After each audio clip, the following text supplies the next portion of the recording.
नमस्कार, डेली 24 भारत देख रहे हैं आप। आपके साथ मैं हूं स्वीटी दीक्षित। हवा की दिशा और गति बदलने से दिल्ली एनसीआर के शहरों में वायु गुणवत्ता में मामूली सुधार आया है। हालांकि दिल्ली की हवा अब भी बेहद खराब श्रेणी में है। गाजियाबाद, नोएडा समेत एनसीआर के प्रमुख शहरों में हवा खराब श्रेणी में रही है। केंद्रीय प्रदूषण नियंत्रण बोर्ड ने दिल्ली में मंगलवार को हवा के दम घोंटू होने की आशंका बताई है।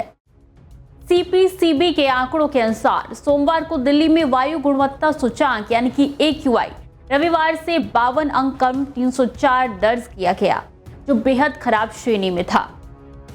सुबह 9 बजे तक AQI 327 तक पहुंच गया। नोएडा में AQI 248, जबकि ग्रेटर नोएडा में 233 पहुंच गया है। गाजियाबाद की बात की जाए तो 228 दर्ज हुआ है। फरीदाबाद में 204 और गुरुग्राम में 187 दर्ज हुआ है।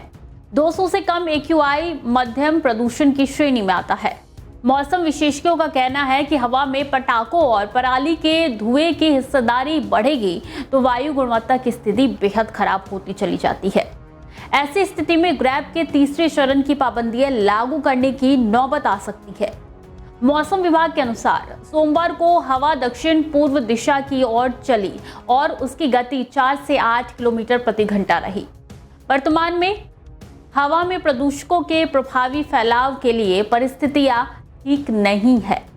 इसके चलते अगले 6 दिनों तक वायु गुणवत्ता बेहद खराब श्रेणी में रहने वाली है और इसकी आशंका भी जाहिर की जा रही है। दिल्ली एनसीआर में वायु प्रदूषण को कम करने के लिए वायु गुणवत्ता प्रबंधन आयोग से संबंधित राज्यों को ग्रैब के दूसरे चरण को सख्ती के साथ लागू करने के निर्देश दिए हैं।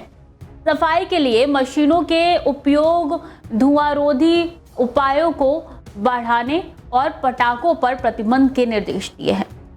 ऐसे में दिवाली बेहद करीब है। सवाल यही उठ रहा है, क्या इसी तरीके से अगर दिल्ली एनसीआर की हवा रही तो आने वाले दिनों में क्या स्थिति दिल्ली की रहेगी, दिल्ली एनसीआर की क्या स्थिति रहेगी और क्या ग्रैब 3 और ग्रैब 4 लागू कर दिया जाएगा? क्योंकि पाबंदियां अभी उतनी ज्यादा नहीं है जितनी दिखाई जा रही है।